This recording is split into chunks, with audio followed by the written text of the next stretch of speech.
সুপ্রিয় দর্শক, এইমাত্র পাওয়া সর্বশেষ আপডেট রাতের সংবাদে আপনাদের স্বাগতম। শুরুতে জানাবো সংবাদ শিরোনাম। শুরুতে জানিয়ে দেব ভারত আমেরিকা সবুজ সংকেত, কাজ শুরু করে দিয়েছে আওয়ামী লীগ, সব গুছিয়ে ফিরছেন শেখ হাসিনা।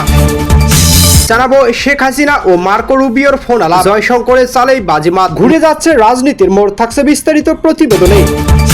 এদিকে আসন্ন জাতীয় সংসদ নির্বাচন নিয়ে জনমত জরিপ প্রকাশ, জামাত পাবে 105টি আসন, বিএনপি পাবে 101টি আসন। জানিয়ে দেব আসন্ন জাতীয় সংসদ নির্বাচনে কেন্দ্রে মোবাইল নিষিদ্ধ করা ভোট চুরির ষড়যন্ত্র, বললেন হাসনাত আব্দুল্লাহ। জানাবো জাতীয় সংসদ নির্বাচন, ঢাকা 14 আসন, জামাত প্রার্থী ব্যারিস্টার আরমানের পক্ষে নারী মিছিল, থাকছে বিস্তারিত। সর্বশেষ জানিয়ে দেব ঢাকা 8 নাসির উদ্দিন পাটোয়ারি নির্বাচনী ক্যাম্পে হামলা, ভাঙচুর, অগ্নিসংযোগ।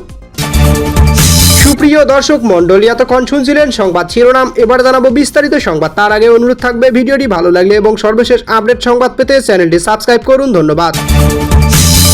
ভারত আমেরিকা সবুজ সংকেত, কাজ শুরু করে দিয়েছে আওয়ামী লীগ, সব গুছিয়ে ফিরছেন শেখ হাসিনা। সংবাদ শিরোনামের সঙ্গে প্রতিবেদনের মিল অনেকটাই। রাজনৈতিক মাঠে টেস্ট ম্যাচ খেলতে চলেছেন শেখ হাসিনা। সিদ্ধান্ত নিয়েছে দেশে ফেরার। কিভাবে দেশে ফিরবেন, কবে ফিরবেন তা নিয়ে দলীয় নেতাকর্মীদের মধ্যে আলোচনা চালিয়ে যাচ্ছেন। ছাত্রলীগ, যুবলীগ সহ মূল দলগুলিকে এক সুতোয় গাঁথার চেষ্টা চালিয়ে যাচ্ছেন। শেখ হাসিনার প্রত্যাবর্তন নিয়ে সম্প্রতি ব্রিটেনের একটি জনপ্রিয় পত্রিকা একটি প্রতিবেদন প্রকাশ করেছে। প্রতিবেদনের শিরোনাম থেকে একটি বিষয় স্পষ্ট যে আওয়ামী লীগ রাজনীতি থেকে অবসর নেয়নি। দলীয় কিছুটা সময় নীরব ছিল, নীরব থাকায় তাদের কাছে শ্রেয় মনে হয়েছিল। তারা এখন মাঠে নামার প্রস্তুতি নিচ্ছে। এই প্রস্তুতির প্রকাশ্যে একটি ইঙ্গিত মিলেছে দিল্লির একটি বৈঠক থেকে। সপ্তাহ দুয়েক আগে দিল্লিতে দলনেত্রী শেখ হাসিনা বৈঠক করেন যুক্তরাজ্যের বেশ কয়েকজন নেতা। শেখ হাসিনার সঙ্গে যারা বৈঠক করেছেন তারা হলেন যুক্তরাজ্য আওয়ামী লীগ সভাপতি। এদিকে আওয়ামী লীগের বাংলাদেশ প্রত্যাবর্তন, তাদের এই সাক্ষাৎকারের পর প্রকাশিত হলো দ্য গার্ডিয়ান পত্রিকায় আওয়ামী লীগ নিয়ে বিশেষ প্রতিবেদন। পত্রিকাটি বলেছে আওয়ামী লীগ বাংলাদেশের একটি বিকল্প রাজনৈতিক কাঠামো তৈরি করতে চলেছে।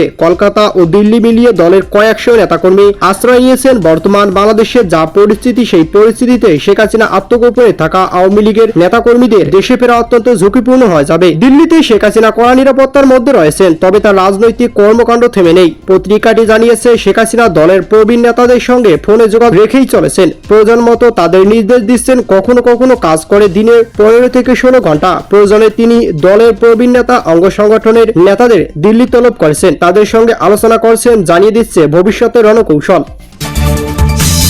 এদিকে শেখ হাসিনা ও মার্কো রুবিওর ফোন আলাপ, জয়শঙ্করের চালেই বাজিমাত। দীর্ঘ প্রতীক্ষার পর প্রধানমন্ত্রী নরেন্দ্র মোদী এবং প্রেসিডেন্ট ডোনাল্ড ট্রাম্পের মধ্যে ঐতিহাসিক বাণিজ্য চুক্তি সই হওয়ার পরই ভারত মার্কিন সম্পর্কের নতুন অধ্যায় শুরু হলো। এদিকে মার্কিন বিদেশ সচিব মার্কো রুবিওর সঙ্গে দেখা করেন বিদেশ মন্ত্রণালয় জয়শঙ্কর। ওয়াশিংটনে বিদেশ মন্ত্রণালয়ের সঙ্গে বৈঠক করেন মার্কিন ট্রেজারি সেক্রেটারি স্কট বেসেন্টো। সূত্রের খবর, দুই পক্ষের আলোচনা কেন্দ্রবিন্দুতে ছিল বাণিজ্য। এদিকে কথা বলেছেন বাংলাদেশের নির্বাচন নিয়েও। বিদেশ মন্ত্রণালয় বলেছেন বাংলাদেশে রয়েছে একটি অবৈধ সরকার। সেই সরকারের তত্ত্বাবধানে আগামী 12 ফেব্রুয়ারি ভোট হতে চলেছে। ভারত এই ভোটকে স্বীকৃতি দেয় না, ভারত সমর্থন করে না। বক্তব্যকে সমর্থন করেন মার্কো রুবিও। মার্কিন বিদেশ সচিব বলেন বাংলাদেশে চলেছে নৈরাজ্য। নানা প্রান্ত থেকে পাওয়া যাচ্ছে খুন, ধর্ষণ, রাহাজানির মতো খবর। এই নৈরাজ্যের অবসান দরকার। বাংলাদেশকে নিয়ে ভারতের অবস্থান ও দৃষ্টিভঙ্গিকে আমেরিকা সমর্থন করে। রুবিও বলেন ভারত গণতান্ত্রিক প্রক্রিয়া মেনে কাজ করে। ইন্দো প্যাসিফিক অঞ্চল গণতন্ত্র, মানবাধিকার, আইনের শাসন এবং সকল ধরনের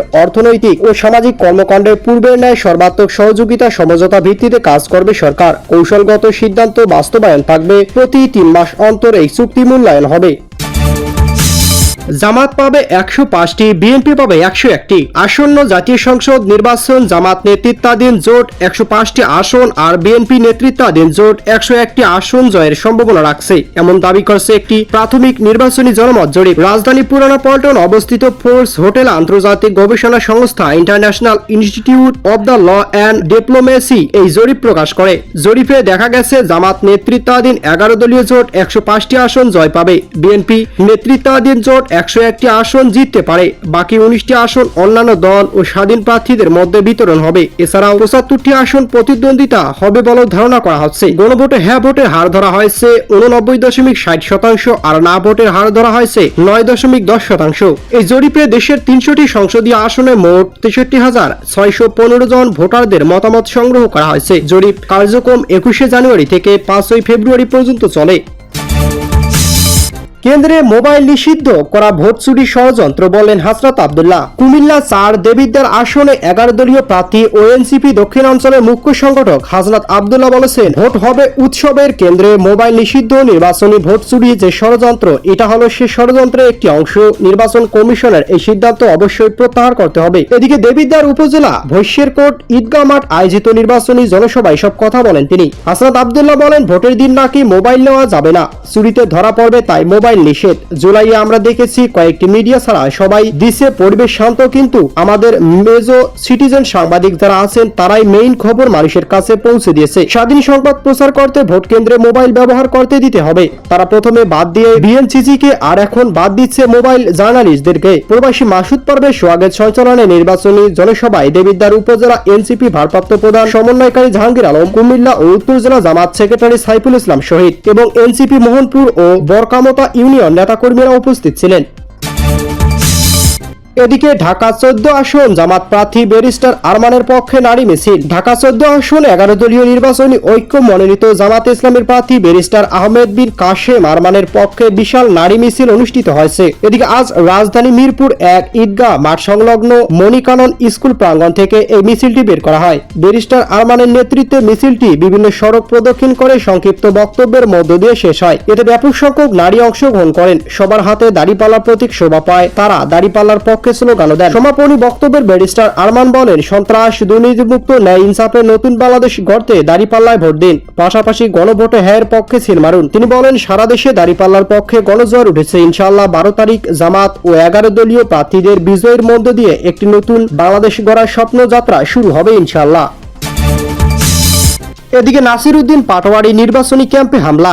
ঢাকা 8 আসনে 11 দলীয় জোটের প্রার্থী নাসিরউদ্দিন পাটোয়ারি শাহবাগ পশ্চিম থানার পরিবাগ মসজিদ সংলগ্ন 21 নম্বর ওয়ার্ডে নির্বাচনী ক্যাম্পে হামলা হয়েছে। এদিকে আজ দুপুরের দিকে সন্ত্রাসী হঠাৎ করে আসে এবং বলে, তোদের নেতা কেন মির্জা আব্বাসের বিরুদ্ধে কথা বলে, তোদের ক্যাম্প উড়িয়ে দেব, এখনো অফিস করতে পারবে না, এখানে জ্বালিয়ে দেওয়া হবে। বলার সঙ্গে সঙ্গে তারা হত্যা চেষ্টার উদ্দেশ্যে ধারালো দেশীয় অস্ত্র দিয়ে আঘাত করে এবং এলোপাতাড়ি কিলঘুষি মারে, লাথি মারতে থাকে। বাংলাদেশ জামাত ইসলামী ও জোটের কর্মীরা এই সময় প্রতিরোধ করতে তারা কিছুক্ষণ ধস্তাধস্তি করে পালিয়ে যায়। এ সময় 4 জন জামাত কর্মী আহত হয়েছেন, যার মধ্যে একজন গুরুতর আহত সুমন নামের কর্মীকে বাংলাদেশ মেডিকেল বিশ্ববিদ্যালয় পিজি হাসপাতালে ভর্তি করা হয়েছে। উল্লেখ্য যে গতকাল রাত 11:30 অত্র ক্যাম্পের সামনে ঢাকা 8 আসনে ধানের শীর্ষে মির্জা আব্বাসের কর্মীরা এসে স্লোগান দেয় এবং হুমকি ও ভয়ভীতি প্রদর্শন করে।